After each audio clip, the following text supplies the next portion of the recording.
This episode is brought to you by adamandeve.com. For 50% off almost any item, free shipping, and a free gift, use promo code MULTI at checkout.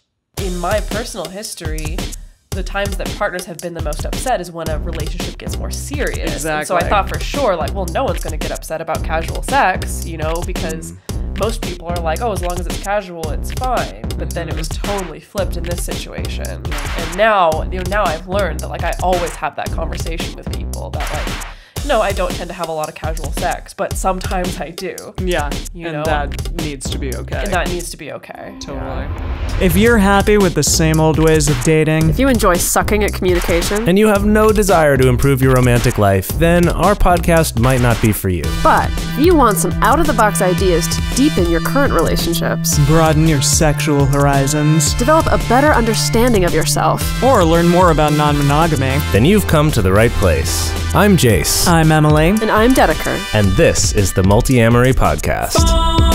I know I did, forcing me to form myself to fit. On this episode of the Multiamory podcast, we're talking about how to be open, honest, and unafraid when talking to other people about your relationships, whether they are someone you're dating, a new acquaintance, or an old friend. A little something we like to call being unapologetic. Oh, yeah. I guess I gotta stop resisting that term. No, it's here to finally. stay. Now it's here a to stay. thing Now that it's a we thing. have to use. Yeah. So we even have stickers that say unapologetic on it TM, now. TM, TM, TM, TM. Yep. Yeah. So Yeah. what does it mean to be unapologetic? Well, before that, can we set the scene a little bit yes. of where we are and what's happening right now? What If is you were happening right looking. now? Well, right now we are about at the halfway point on our second national tour, which is super exciting. And right now we're in Dallas and in a nice This little, cozy little bungalow. yep, in a little Yeah. Airbnb. And there's a thunderstorm going outside. So if you hear any thunder in the background, don't be alarmed. Thunder, feel the thunder. That song? Do you know it? No? No? I don't know. What are you All right. referencing? Damn it, I forget their name. Well, that's But helpful. Jeez. it's a song, and it's about thunder. Anyone who remembers, Jesus. anyone who remembers, it's like a big top 40 right now, I think. So. Oh, really? Okay. Yeah, Yeah. so just know that Multiamory never stops working. Even Yes. on tour, in between Oh, shows, yeah. here we are recording yet another podcast because this is our life. Yeah, I feel like on this tour in several cities, people have been like, so what stuff have you gotten up to in our city today? And we're like, well, Nothing. Not a lot. we sat in our Airbnb and planned another Works. episode and recorded or planned our talk for... This trip is not for fun. It's for Yeah. business. Yep. Exactly. But here we are recording this fun episode, which is one we've been meaning to record for a while. So this is exciting to get to this. So back to it. Yeah. What does unapologetic mean? All right. So essentially, being unapologetic is, being unapologetic about the life that you live. And what that means more specifically is living a life that is as coherent or as congruent as possible. And what congruent means is a favorite word of mine. It essentially means just that your actions line up with your words, right? And also in like in each communication you have with different people, that those things also line up. It's just kind of about everything being in congruence with each other, right? Kind of like Yeah. your inner life matches your outer life as much as Right. possible. As much as possible, yeah. And also it means not needing to feel like you have to lie or omit or even just conceal or dance around the truth of who you are and what you're doing in your relationships and in your life. And kind of, I think, taking ownership of it in a way. Yeah, that's a good way of putting it. Yeah, instead of just saying like, oh, well, I do something and it's a little bit different than what you do or whatever. Instead, like really talking about it and owning it and being proud of who you are and what you're all about. Right.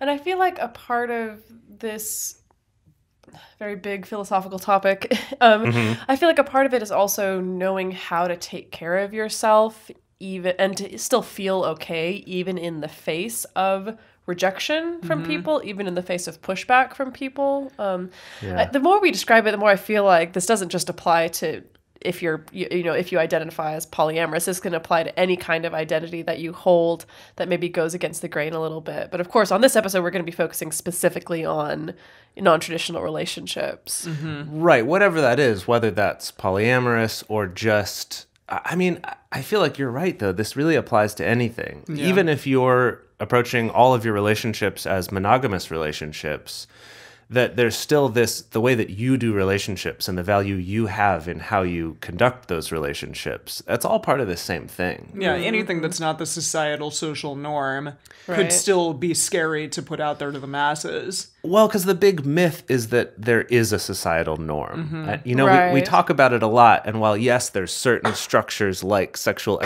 exclusivity and, all relationships should be trying to lead toward marriage. Like, sure, those are societal norms. But in terms of how you actually do that, like what communication looks like in your relationships, what counts as exclusive or not, what's cheating or what's not, like that's something that often we assume, oh, everyone must have the same idea about this. But when you actually start to talk about it, you realize you don't. Yeah. And so being unapologetic, or in that case, unapologetically monogamous, right, is really owning those things and having those real conversations about what that means for you.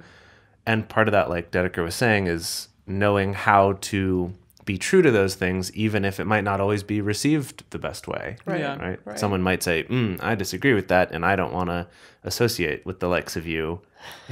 Be gone. How to... Apparently we've all traveled to Middle England. Middle England? Yeah. Like Middle middle-aged Ages. England? Yeah. Like Middle Earth? Ooh, or Middle Earth. Middle Earth, yeah. Either one. Maybe they would do that there. So, okay, why are we talking about this? I mean, as so many people have said to me, like, well, why are you talking about something that's in the bedroom or that's whatever? Like, why are you making it my business? Right. Well, again, if we're just going to focus on non-traditional relationships, we can talk about what the current status quo is right now. So non-monogamous relationships or non-traditional relationships are surprisingly pretty prevalent, depending on what study you look at. Some studies say that, at least 20% of the population has experienced some kind of consensual / ethical non-monogamous relationship in their lifetime. There's other studies that say, like, right now, currently, probably about 5% of the population is in some kind of non-monogamous relationship. And those seem like maybe relatively small percentages, but it's a big chunk of people, Yeah. Right. That's like this many, is many millions people. of people in the United States totally. alone. Yeah, and however, and again, just to put that in perspective, if 20% of the population has experienced a non-monogamous relationship and 5% is currently in one, right now, at least in America, only 6% of the population is vegan.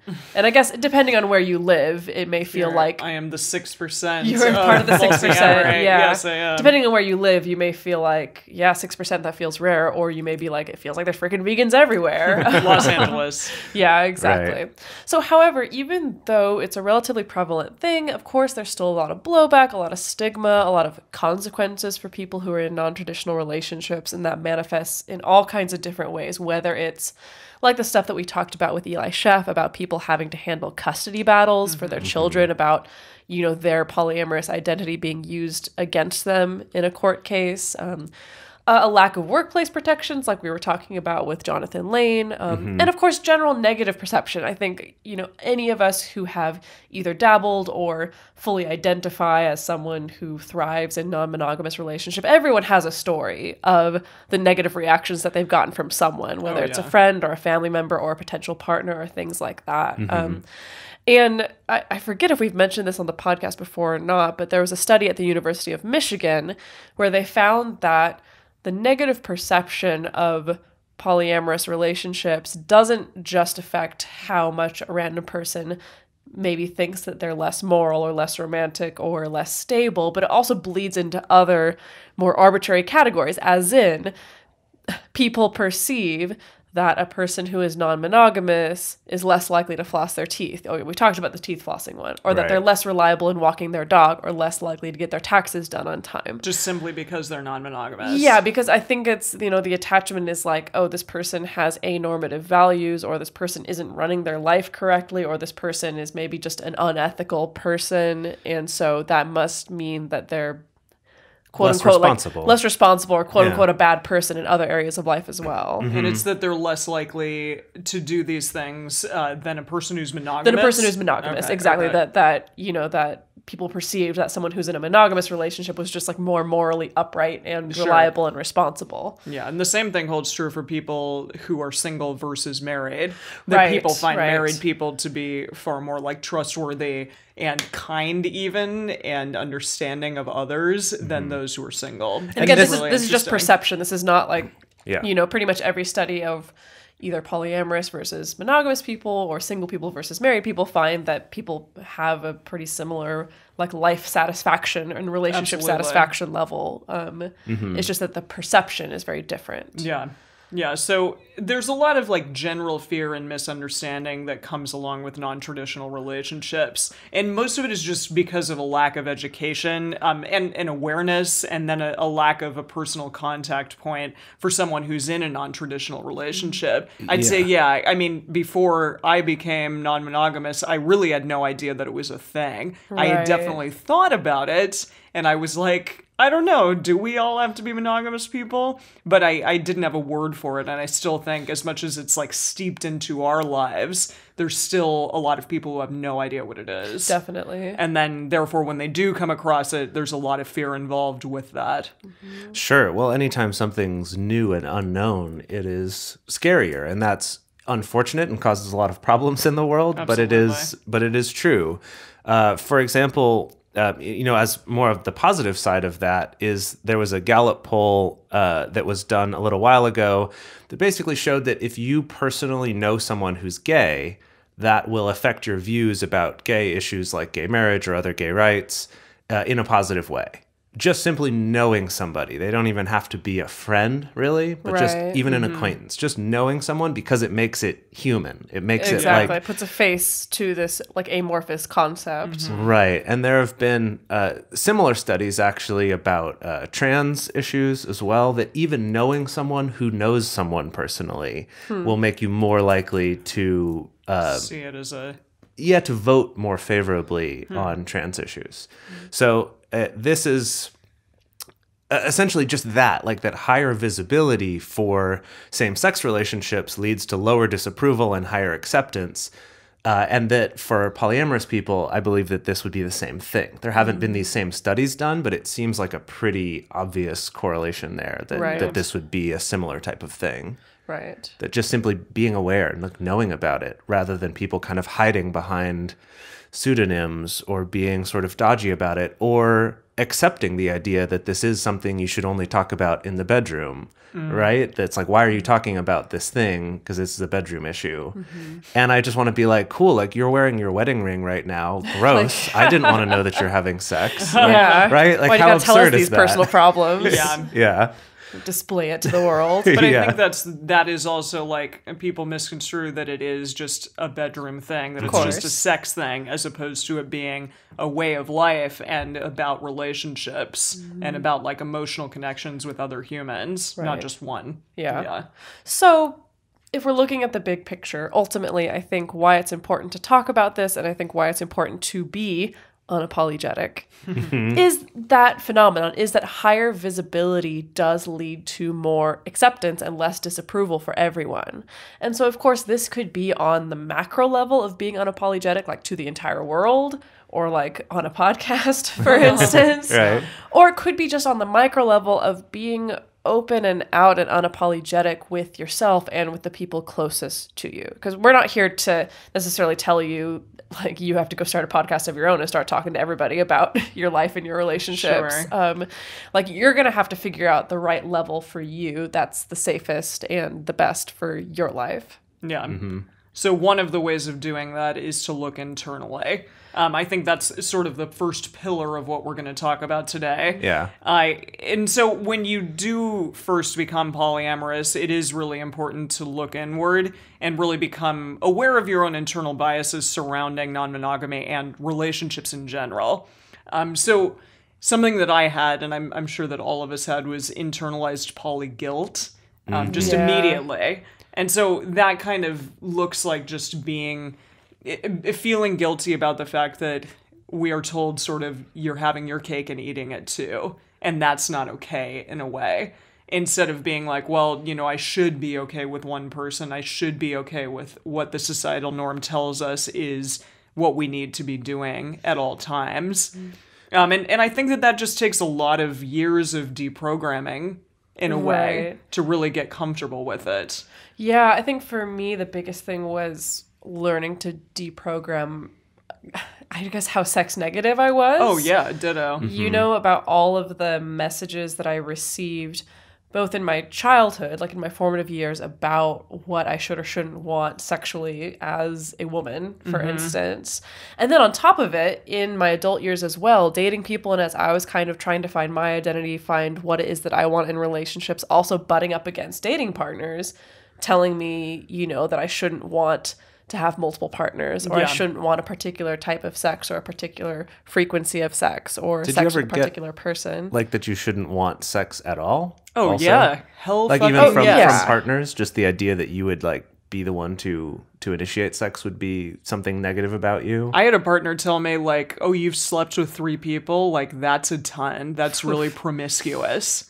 Which was fucked up. Yeah, seriously. That is fucked up.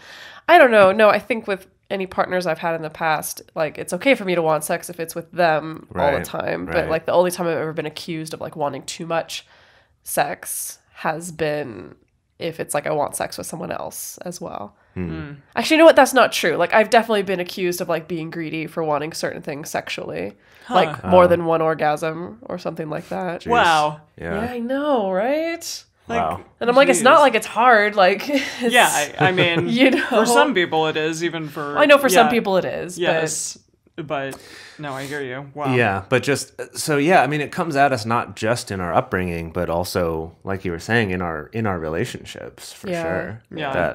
And I think that even for people who decide to be non-monogamous, those stigmas of like that non-monogamous people are less responsible, or they're less likely to be contributing members of society, or just they're selfish. Yeah, selfish. Exactly. Yeah. Like that one I've heard so many times. Yeah, I've definitely gotten the selfish one, or at least be questioned about that by new partners that I've dated since being polyamorous, who themselves were sort of like, well, I'm interested to try it. I'm not sure. I'm interested in you, though. That is one that comes up. It's like, don't you feel like you're being selfish sometimes? And you're like, no. Well, I mean, my answer in that case was just sort of like, well, what's selfish about it exactly? Yeah. It seems like if anything, it like to say I get this person and no one else can have them seems like the selfish thing. If you're thinking about it in, as an analogy to like a cake or a toy or something, that I'm the only one who can play with this toy versus anyone else can play with this toy as well if the toy wants to. Well, my metaphor's gotten away from me. That's tough. I know for sure. Well, okay, but I think the main takeaway here is I think just the fact that no matter how confident you feel in your identity and in your choices, like you're still constantly steeped in a lot of messages from all around you of people and TV and media and everything trying to tell you like what you want is not correct. Yeah. And again, regardless of how confident you are, it takes energy to just be able to like live with that. Yeah, and deal with that on a daily basis. Yep. Yeah. And then there's also our fear of rejection, which I think is huge. And it's not just like being rejected by our friends and family because we are polyamorous or we're deciding to do this thing that's very different from what other people are doing. But it's also that rejection when meeting new people, when trying to go out there and date, and just saying to them like, hey, this is who I am, and having that possibility that they're not going to want to be with you because of it. Right. That's such a huge one. I know I struggled with that for years, like so many years that I spent dating and knowing that like non-monogamy is something that I want, but I'm so scared of the idea that I would go on a first date and this person would reject me because I said that. And so I try to find all these like shady ways of like talking around it or like really postponing how long I'd wait before I brought it up, because I'm just like, I want, like, the most important thing is I need this person to like me first. They need to like me first. They need to like me first. And then I can pitch them on this. And it took me years until I realized like, no, if this person's going to like me, like that's a part of me too, that they have to like. And if they don't like that part, then they just don't like me. And I have to get over the fear of someone not liking me. Yeah. Yeah, and that relates to our next point here, which is to find ways to empower yourself through those difficult times of being polyamorous. And, basically, how do you connect to your sense of self-worth and your self-esteem to the point where you can handle those types of rejections and to have conviction about what you're doing so that you can, like, with confidence say exactly what Dedeker was saying of like, well, if someone doesn't want to be with me because of this, like, that is part of me. So that just means they don't want to be with me. Yeah. And that's okay. And I would rather have them know that sooner than later, or to try to kind of manipulate them into liking me later by getting them attached to me first or something like that. Like attached to what's ultimately an incorrect version of me, which I think people don't realize. Well, because I think it's tied to a lack of self-worth. If you feel like, well, no one could really like all of me, so I've got to find this way to kind of lure them in first before they have to deal with the shitty side of me, which is being polyamorous. God knows I've struggled with that. Yeah. Like, just with that bare belief of like, if someone really knew all of me, they wouldn't love me, they wouldn't like me, they wouldn't want to date me. Yeah. And I know for me, this goes beyond just like pitching it to new partners for the first time, or like talking to someone on a dating app and talking about my life. This extends beyond to like, at least in my life, okay, so maybe like I'm on a first date with someone and they know, because I make sure they know ahead of time what it is. And like I answer questions on the first date and they're still interested. They've Googled you. They've Googled me. Seen that you wrote a book on the subject. They're still into it. But then when it gets down to brass tacks, for instance, like they send me a message a week later, like, what are you up to? And like I happen to be like heading to the movies with Jase, for instance. That in that moment of being like, do I say, oh, I'm about to head to a movie with Jase, or do I just say, oh, I'm about to head to a movie?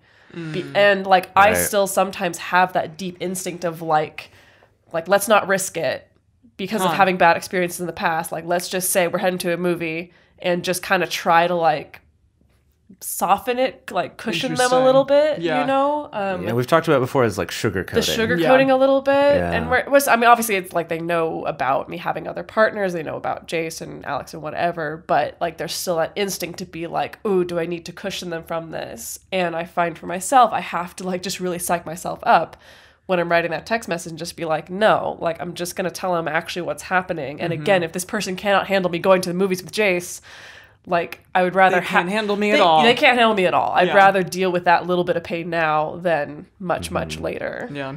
Yeah, I had a relationship a while, I guess it was a couple years ago now, but where, she was new to polyamory and was kind of saying, okay, I'm interested, let's try this, see how it goes. And the relationship ended up not working out. And a mutual friend of ours later, and she and I were talking about it, and the friend... her take on it was, you should have treated her with more kid gloves. You should have sugarcoated this more and protected her from it more.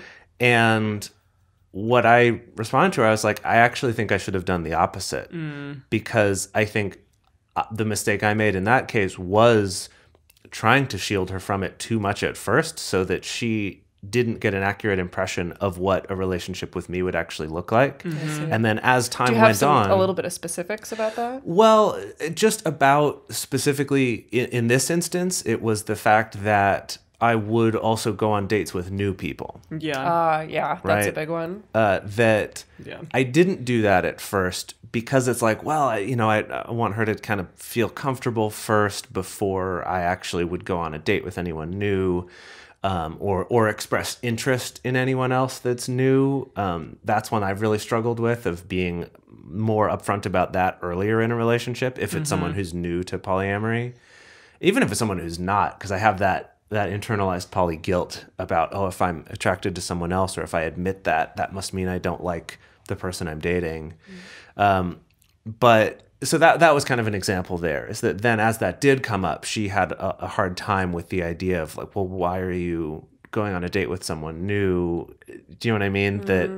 That, or in my case, also just the amount of time that I realistically had to spend with her and to go out with her and to do stuff together, that I think early in the relationship, And I understand this, like you're excited about a new relationship, you're going to want to spend a lot of time with them.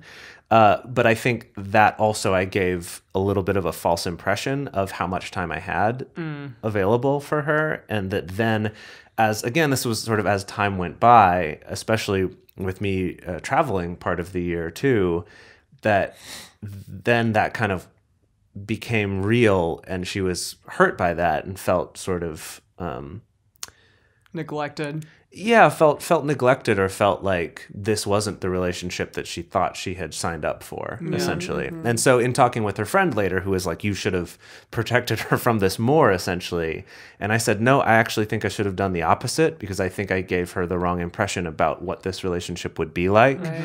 And because that is who I am, and that's not going to change. Yeah. And if she had known that more up front, she could have Dealt with it better. she could have been more enabled to make that choice or deal with it or whatever, right? That she could have made a more informed choice. And when I said that, the mutual friend was like, oh, wow. Like, no, that makes a lot of sense. I think you're right. Yeah. So, sorry, that was a sad memory to think about. Oh, No, it's all right. but it's okay. You learned. Yeah. You learned. I hope so. Definitely. I hope other people can learn so they don't have to do the same thing. And I guess this is related to our next one here, which is to figure out for yourself how to talk about non-monogamy when it's not going well, right? Yeah. Or when it's brand new for you and you're still like, I don't know if I'm going to be happy with this, but it's something I really want to try. Yeah, because it's very normal for people to just be like, well, all your relationship problems are happening because you're non-monogamous. Right. Or if you're brand new, I mean, I definitely got this, like when the first time I talked to someone about opening up a relationship for the first time. And I think it was like opened up the relationship and had barely even done anything, to actually experience it. And I had like people being like, it's not going to last right away, and it's a hard position because it's very different from where I am now, where I have all this body of evidence of things working out for me. And back then, like, I didn't. I was like, I really didn't know if it was going to last or not. Yeah. And so how do you be like unapologetic for yourself in those instances? Well, Emily's talked about this a little bit, about sort of having conviction when you start out. Yes, my mother's favorite phrase. And how to do that even if you're not sure yet. Yeah, and I think it's a just understanding and letting people know, like, this is something that's making me happy. Because my best friend, like, she was getting married around the time that Jase and I were coming out as polyamorous, and she was just aghast and so upset. I've talked about this in previous episodes, really, really angry and very much telling me, like, this is not who I thought you were, that I know that this is not what you want, I know you, and I know that, like, this is wrong for you. And in spite of all of that, like, I had to really just say, like, this is something that I'm trying. It does make me really happy, and so I am going to continue to do it, and for that to be okay. Right. And we sort of like did not contact each other for as much for a number of years until finally, after many, many years, she was like, okay, like, I'm learning to just deal with it because I have to, because this is clearly a part of you now. Right. So I think that if you're in a situation where maybe you're trying this for the first time and you're not happy with it yet, like it's just kind of unknown or scary or uncomfortable, that I think coming back to at least taking ownership and not being unapologetic for your choices can be an important thing. Yeah. Of like, expressing to people like, this is something that I've chosen to try right now. Like, this is something I've chosen to explore right now to see if it's right for me.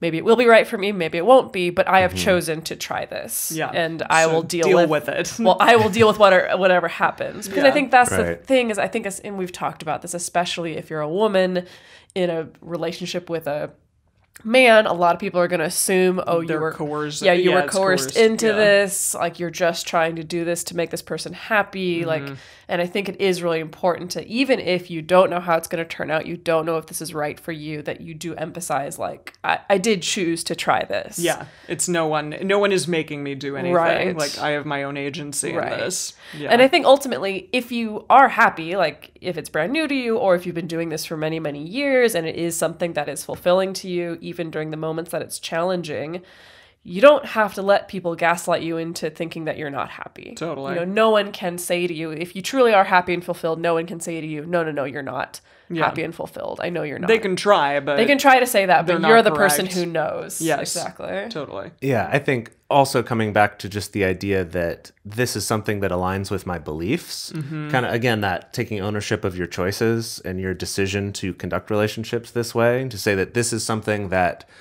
feels right to me, or it aligns with my beliefs, or is something that I think could make me really happy and could be the right relationship format for me. Yeah. Maybe I'm new to it. Maybe it's difficult right now, because it is difficult to transition to it, at least for most people. Yeah, at the beginning, for sure. And to give that, like, when you're talking to these people, to remember that for yourself, for one, that you're doing this because you believe in it, not just because it's going to fix all your problems right away. Because if you expected to do that, you're going to be disappointed. Yes.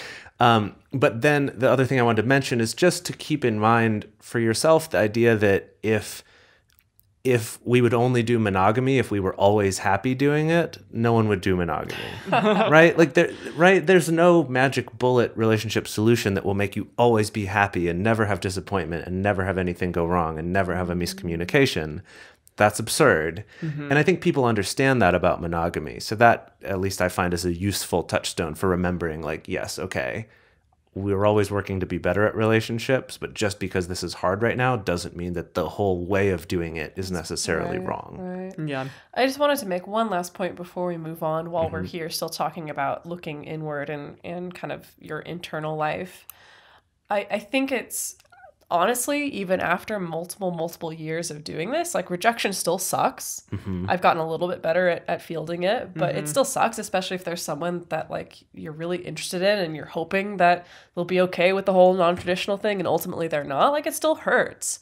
And so I think that's why it's important to, even before you get rejected, know how to take care of yourself during those times. Know how to reconnect to loving yourself, know how to reconnect to reminding yourself that, like, you are loved, especially if you do have multiple partners, like, you are loved, regardless of this, if, you know, whether or not this particular Yahoo rejects you or not, you know, you do still have love. And that's a great advantage of being in a multi-partner relationship, is that if someone rejects you, that's not the end of the story. That's not your last chance for being loved. Absolutely. You know, you're in this context. And so I think just always being mindful of that, of, you know, if it takes you needing to give yourself a bunch of positive self-love mantras every day, as silly as that may feel, but if it's effective, then do that to, you know, to, I guess, just to make sure that at the end of the day, you can still be true to yourself and love yourself, rather than compromise what you want for the favor of,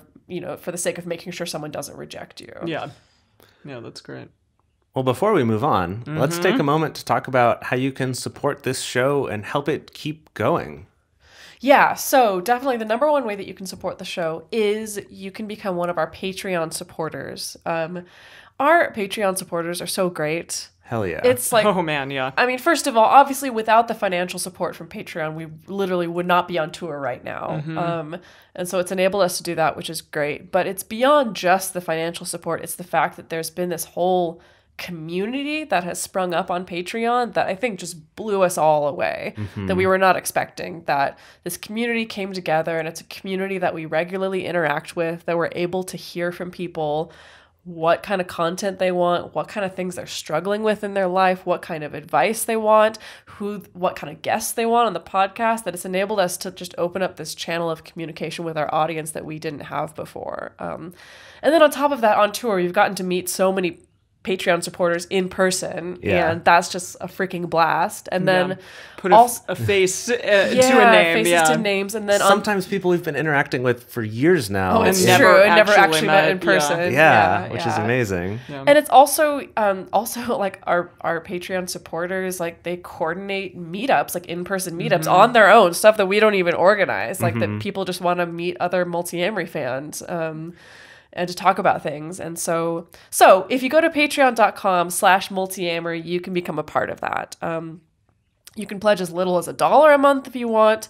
At the $5 a month level, you can become part of our private patron-only Facebook group. That's where a lot of these discussions get started. That's where a lot of these in-person event meetups get started, is in the Facebook group. At $7 a month, you get access to all of that. Plus the episodes get released a day early and they're no ad-free. ads. Yes. So you won't listen to us talk about this constantly because you're already a patron. You're already there. $9 a month, you get access to all of that. Plus, you become a member in our monthly video discussion group where we kind of get to see each other all face to face and talk about these things a little bit more in depth. And then $15 a month, you're just our best friend. Yeah, you are. So again, if you want to become part of that, go to patreon.com/multiamory. And if you cannot pledge yet, financially or for any other reason, if you could go to iTunes or Stitcher and write us a review, it helps us come up higher in search results. So if somebody searches for polyamory or sexuality or anything in terms of podcasts, then we come up higher in search results, which is really, really imperative for us to get more listeners. And we would really appreciate it. We love hearing what you like about the show, or even what you don't like, although honestly, most people have been very kind. So actually, something I wanted to point out about the reviews. Yes. So something that's a little bit difficult on this show is the fact that not a lot of people are comfortable sharing it on their social media. You know, especially, I mean, some people are, but especially if they're closeted, if they don't feel safe to talk about, you know, being interested in non-monogamous relationships, then people don't tend to share it on their social media. So we kind of lose out on some of that word of mouth marketing, as it were. But if you leave us a review, first of all, you can use whatever username you want. That's true. Right? It doesn't have to be attached to your name. it can be anonymous. It could be anonymous Yeah. completely. You could just leave a rating and not even have any username attached at all. And that does help us. So that is kind of a safe way where if you can't be super out to everyone who's in your social network, but you still want to be able to help us out, that's a great way to do it. Yeah, we thank Yeah. you so much for that. And also, I mean, if there are things that you want to let us know that you wish we would cover or anything like that, you can also contact us directly at info@multiamory.com. We do read all of the emails that come in, and honestly, it has shaped our podcast over the years. There have been several things that people have pointed out of like, hey, you're doing this thing that maybe is marginalizing to my community, or oh, you know, I realize that you've been using these sorts of pronouns and not these others or whatever. And we do listen to those things and try to incorporate those into the show. So we really appreciate all of you helping us grow in that way as well. Absolutely. Another fun thing that you can do to support this show is to check out some of our merch, which we have available at multiamory.com/store. What's, I think, my favorite thing about this is we have a number of things from, you know, little lounge pants to tank tops to t-shirts or, you know, phone cases, things like that. But some of them, like the clothing ones especially, you can get with just the Multiamory logo without any text on it. It doesn't say Multiamory, doesn't say anything like that, which is maybe not the best marketing for us. However, our reason for doing that is because, like Dedeker was saying, not everyone is out about this. Or was Emily saying that? Wait, who said that? We were all saying We all Yeah. said it. That you might not be totally out as being polyamorous. And by wearing that logo, if someone asks you, you could just be like, oh, I don't know, just thought it was a cool design, whatever. Or you could be like, oh, it's an artist that I like. You know, you could you can explain it however you want. Or if someone comes up to you and they're like, is that the Multiamory podcast logo? Then Yes. you've made a new lifelong friend. Hell yeah. And I have heard reports that this actually has worked in real life, specifically someone wearing their Multiamory tank top at the gym and someone else being like, hey, you too? Oh my gosh.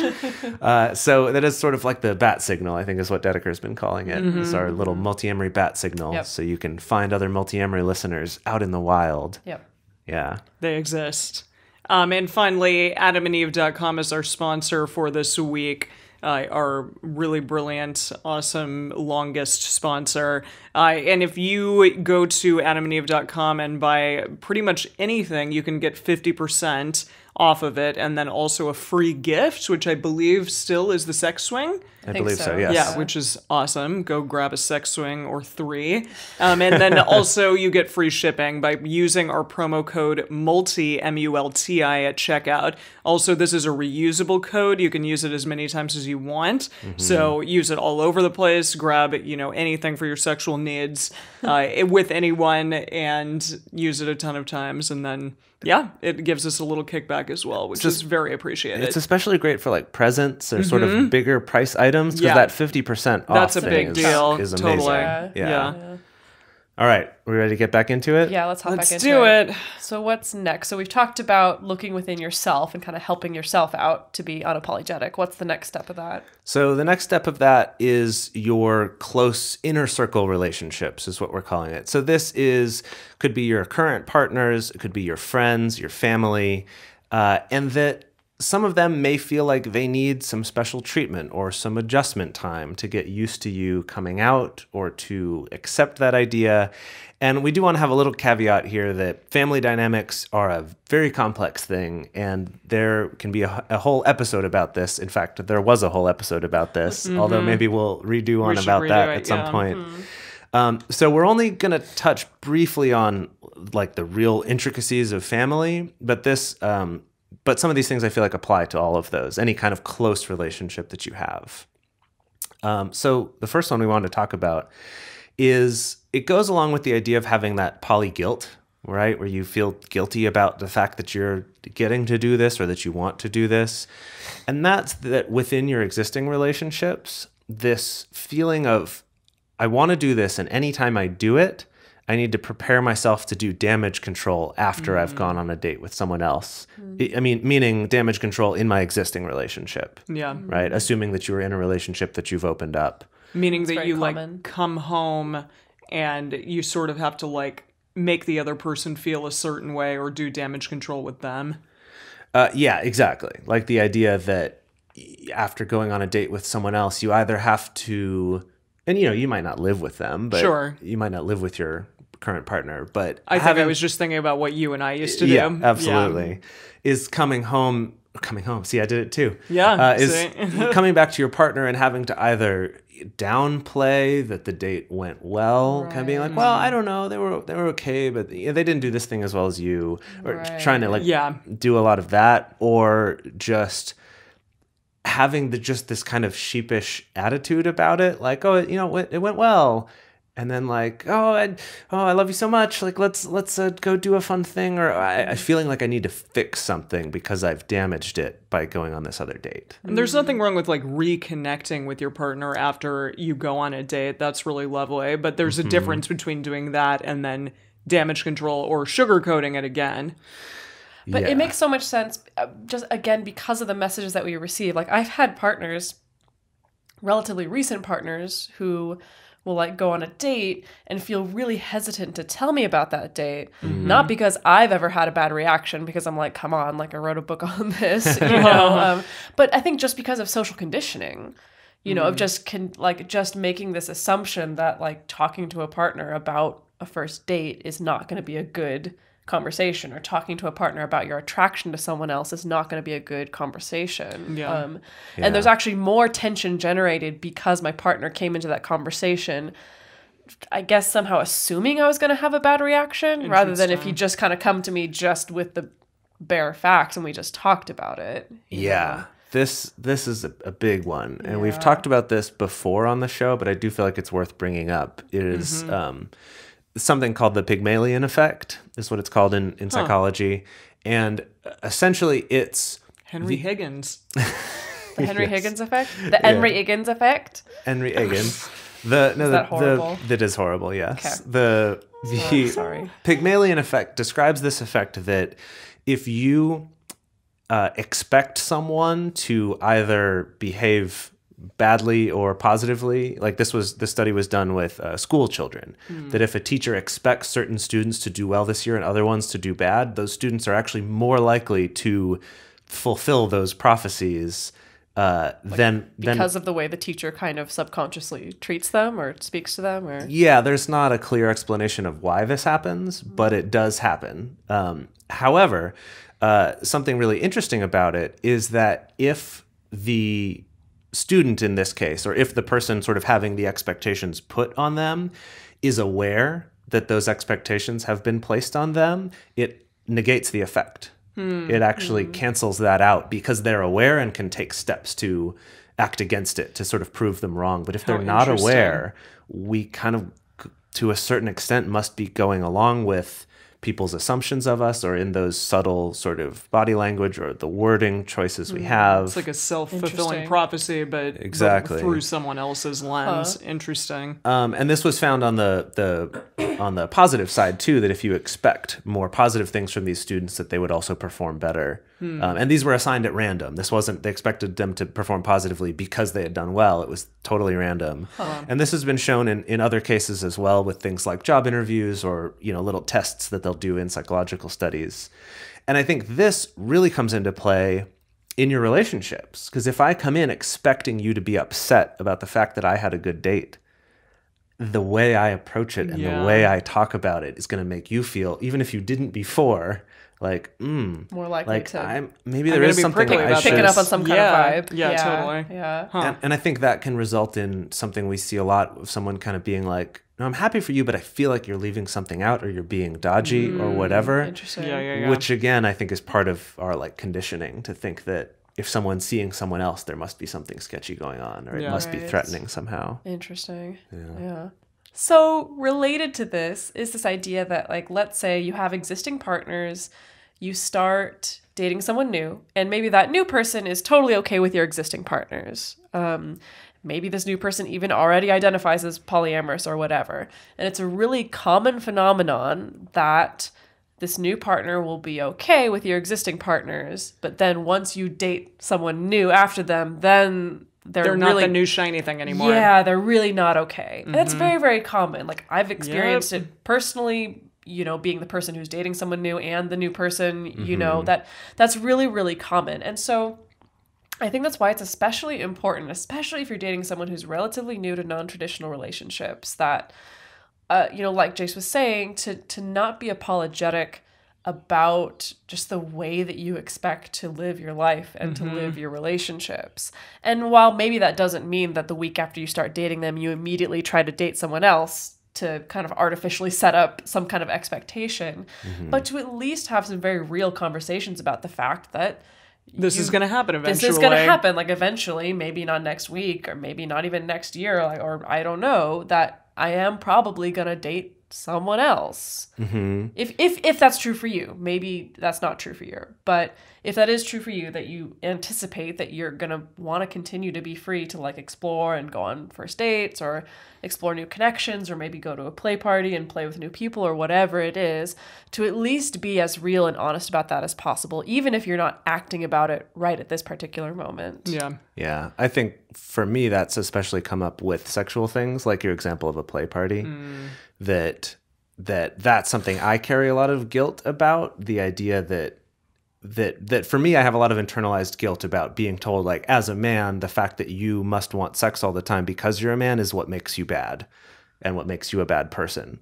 And so to me, like, I've really internalized that it's sort of shameful for me to ever admit anything about casual sex, or that I would want that, or that I would do it. So that's a good example that for some people might also be true, whether you're male or female. Like, we all get that kind of sex negative programming. Right. No, I definitely, years ago, I made what I learned now was a big mistake in the way that I talked about how I ran my life, that I talked to a partner about how, I don't seek out a ton of casual sex. I tend to just go for, like, building relationships. And the thing is that, like, that's true about me. Like, I don't tend to seek out a ton of casual sex, but it doesn't mean that I never have casual sex. And that was the big problem, is that then a couple years later, when I did have some casual sex, it was a huge fucking problem, because this person perceived, like, built this expectation that means my partner's never going to go hook up with someone, and that's okay with me, and anything else is not. It's so interesting because you're never quite aware of what is going to potentially set someone off. Right. Sometimes it's really surprising. Yeah, totally. And it's like, really? You give a shit about that? Yeah, and I think I also made the assumption of, like, in my personal history, the times that partners have been the most upset is when a relationship gets more serious. Exactly. And so I thought for sure, like, well, no one's going to get upset about casual sex, because most people are like, oh, as long as it's casual, it's fine. But then it was totally flipped in this situation. Yeah. And now I've learned that, like, I always have that conversation with people that, like, no, I don't tend to have a lot of casual sex, but sometimes I do. Yeah. You know? that needs to be okay. And that needs to be okay. Totally. Yeah. All right, so we've talked about our internal work. We've talked about the work that we're doing with our close family and friends and partners. And now we want to talk about how we go to the rest of the world. Exactly. Zooming out Yeah. each level. So the first section of this is talking to the people that you want to date or that you may meet and that you're like, oh, I'm interested in this person. Someone who's not a partner. Yeah. Exactly. Okay. So when you're flirting, it's really important to let people know that you're polyamorous, or even before you start flirting with Yes, them. Just Yeah, I like think that's important. bring it up casually. And don't worry that you're just going to like scare someone away when polyamory is talked about immediately. Yeah, I think that people are afraid to bring it up for a number of reasons, and I think part of it's just that rejection thing, or they're like, well, I'll go on a couple dates with them first, and then I'll bring it up so they'll like me, like we talked about that. We had a partner that did that. Yeah. And it just it sets up your whole relationship based on dishonesty. Totally. Right. It's a lie. Yeah. Yeah, and you might say, well, oh, I never said I was monogamous, but like, no, come on, don't be a dick, right? Like Yeah. we know that everyone assumes that if you don't say otherwise, so you are lying. Like, don't try to tell me that you're not. Yeah, absolutely. Yeah. But I think it's also important to, and again, it can be tricky because sometimes you can start flirting with someone or you don't even realize that you are until you're in the middle of it. But I think just the important thing to bear in mind is Before the first date, definitely bring just it up. definitely before the first date, bring it up. Bring up the fact that you're in a non-traditional relationship or that you have non-traditional values or that you want a particular format of relationship is what you're looking for in dating or in dating this person. Don't use it as a way to start flirting with someone because Yeah. I think that's more likely going to get people scared and running away from you if you're using your polyamorous identity as like the pickup line to start talking with someone. It's probably not going to go well unless they happen to also be polyamorous. They're like, that's great, me too, let's talk. Yeah, I suppose that's true. Yeah. So also, if you do get rejected, Yeah. what so should you do? basically, I think the key here is to reframe it for yourself so that if you mention that you're polyamorous and someone very clearly is like, I'm not, that's not something I'm interested in, or, for whatever reason, is rather than thinking of it as a rejection of you, because it's not. I mean, maybe they were flirting with you before that. Maybe they were interested in you.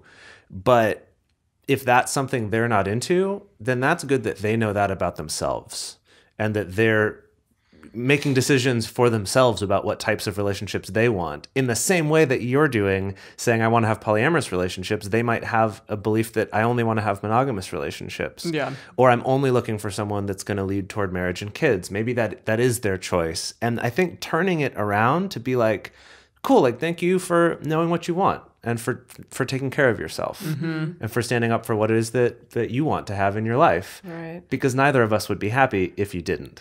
Totally. Right. Now, if this person has questions for you, maybe part of their decision-making process is asking you a bunch of questions of like, how does that work? How do you do it? How would I fit into that? What if this happens? What if that happens? Which we've all dealt with before. Absolutely. It's okay to have that conversation. But if someone says to you, like, I don't think this is something that I'm interested in, you don't have to try to convince them. No. And sitting there and trying to Yes. argue with them is probably not going to get you a date either. Well, definitely not. Or if it does, Yeah. it's not going to be a date that leads to a good relationship. Right. Yeah. Like, but yeah, I think that's good of like framing it, even if it's just internally, of framing it as like this person's taking care of themselves, and that's a good thing. Yeah. And I did want to point out, too, that just because maybe you are having good flirty vibes, you bring this up and you feel them withdraw a little bit or get a little weird about it.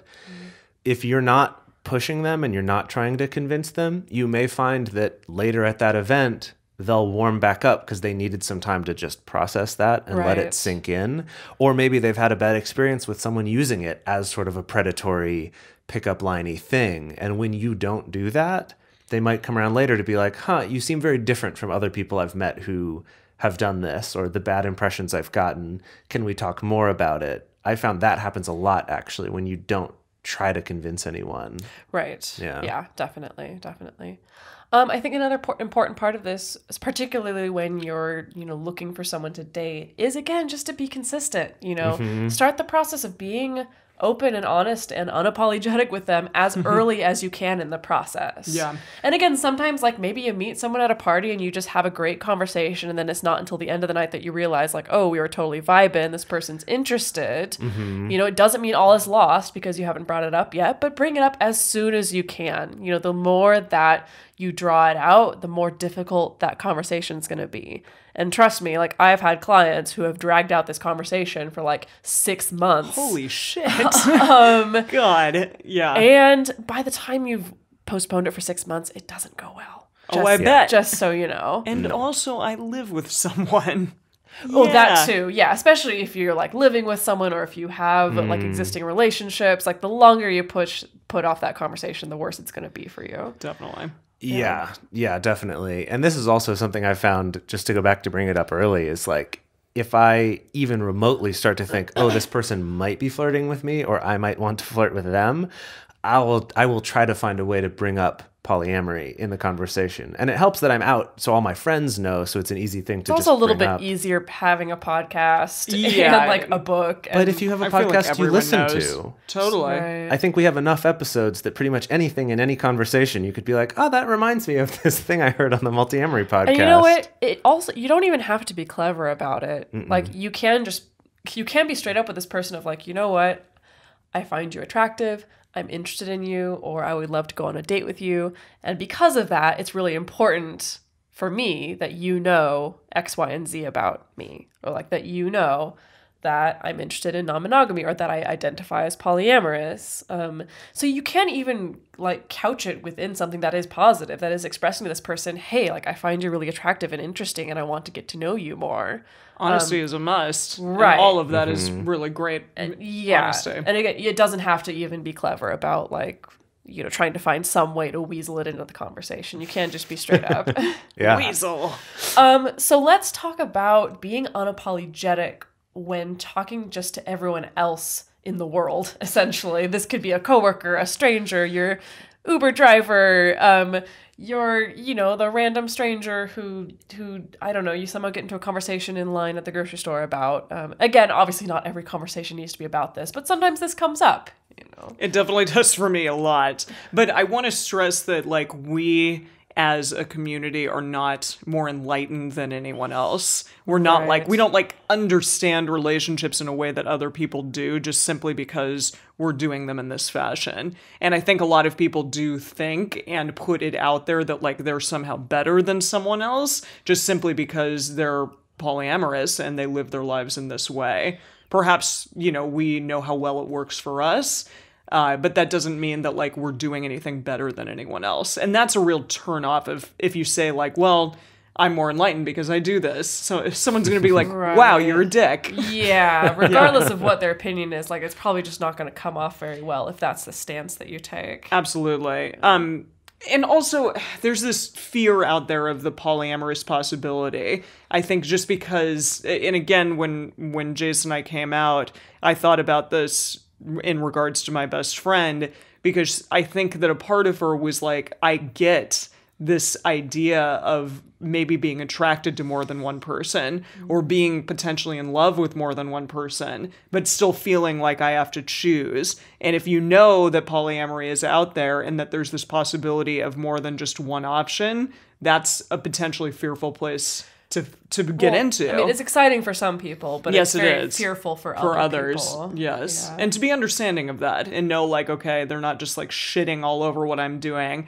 but there is potential fear involved here. Right. So just being mindful of that Yes. like, I think people are going to be much more likely to interpret, oh, this person's trying to like convert me or proselytize or tell me that like this is what I should be doing, or they're trying to like threaten my relationship, that just for some reason people are just much more likely to go to that place. So just bear that in mind ahead of time when heading into these conversations. I think going along with the idea of not trying to convince people right away or not feeling the need to convince people is this idea that if in order for someone to agree with you or at the very least stop arguing with you, they have to admit that they're wrong. And in this case, possibly that means admitting that what they've been doing their entire life is wrong. Yeah. That's not going to happen. Right. Right? That's not going to happen. It's definitely not going to happen when they're being confronted with you about this. So just that's not the way to...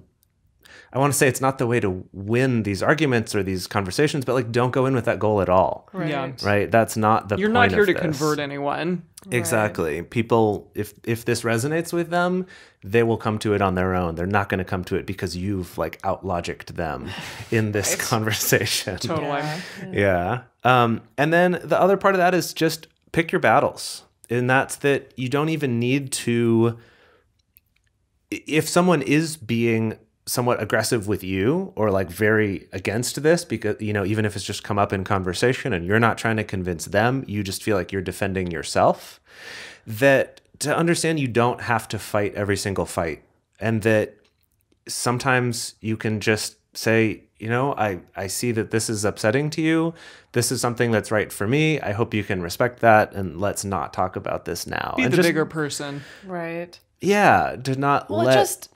it takes so much emotional labor as it is to have these conversations a lot of the time. Yeah. I've definitely found in my own life, obviously, like, my work is having these conversations. And so that means in my personal life, like, I really try to pick and choose who am I going to actually have a conversation about this with? Like, who am I going to get into the nitty gritty of this with? And it's not everybody. It's actually a lot fewer people than I think it was 5 or 10 years ago.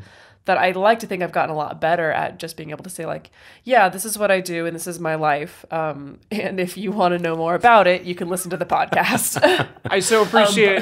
but I don't want to talk about it right now. No, exactly. I so appreciate at work, like, if somebody is struggling with a relationship thing, how many other people go up to them and they're like, you should talk to Emily about that. Geez, She knows sign all you about up. this. And I was like, but it's kind of nice. I mean, when you get to a point where you are so out that people are like, they have knowledge and they, you know, think about relationships in a different way that might be interesting I to think you. sometimes it's not. I think it's nicer for us because of the fact that we're in this position. But I think Yes, we're for, very like, privileged in for that way. other people, though, you don't always want to be the guru that Sure. everyone gets, like, sends their friends to. No, you can pick and choose and You say, know. like, actually, I'm not really interested in talking to you about that. And luckily for all of you, you have this podcast to refer people to Exactly. instead. Just send them to Just us. send them to us. We'll take care of it. Yeah. Yes. Yeah. So on this subject of coming out to people, and we do want to reiterate, this might not be the right choice for everyone right now, depending on whether that's safe for you to come out to people, you know, aside from the ones that you're actively in relationships right now. Like, definitely be honest with those people. But in terms of everyone else, it can be difficult. You had some tips about that. Yeah, so I think, again, we could do an entire episode just on the coming out conversation or figuring out who to come out to. But in the interest of time, I recommend people go to the therapist Dara Hoffman Fox's website. We had them on the show a long time ago. We're going to have them back on the show pretty Yeah, I'm soon. really excited. I included their worksheet that they created for coming out in my book as well. But they made this amazing, like, step-by-step formulaic process of figuring out who is the best person in your life to come out to. And it's very mathematical, actually. It's, you know, assigning numerical values to, like, the importance of this particular relationship versus how much time you want to invest in having this coming out conversation versus how safe you feel with this person versus how you would feel if this relationship evaporated or if there was a huge negative consequence if you came out to this person. And it's great. I recommend it to a lot of people because I think that even if you can find one person in your life to come out to, like, who's not a partner, like a best friend or a sibling or a parent, if that feels safe, even just one person, it's a really good opportunity for you to practice being unapologetic. And I'm telling you, even just one person can help make that pressure of constantly having to be closed or having to hide. It can relieve a lot of that pressure too, even if you have just one person. So I'd highly recommend it. You can Google Dara Hoffman Fox coming out worksheet, or we're going to include a link to it directly in the show notes. Yay. Yay, unapologetic, the stupid term you came up with Oh, months good. ago, but now I do kind of love it. Now it's like a thing. Now So it's a thing. hopefully you all out there can do it in some way in your life, even if it's a small way, even if it's just coming out to one person. Yeah. Even if it's not just your relationships, Totally. if it's your gender identity or Yes. the hobby that you really love or your guilty pleasure, find the ways that you can be unapologetic to the world. Yeah. Yeah. All right.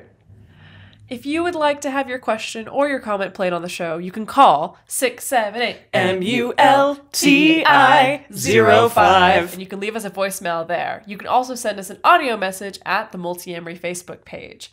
You can email us at info@multiamory.com, or of course you can send us a message on Twitter, Facebook, or Instagram. To support our show and to join our private Facebook community, go to patreon.com/multiamory. Multiamory is created and produced by Jase Lindgren, Emily Matlack, and me, Dedeker Winston. Our episodes are edited by Mauricio. Our social media wizard is Will McMillan. Our theme song is Forms I Know I Did by Josh and Anand from the Fractal Cave EP. The full transcript is available on this episode's page on multiamory.com.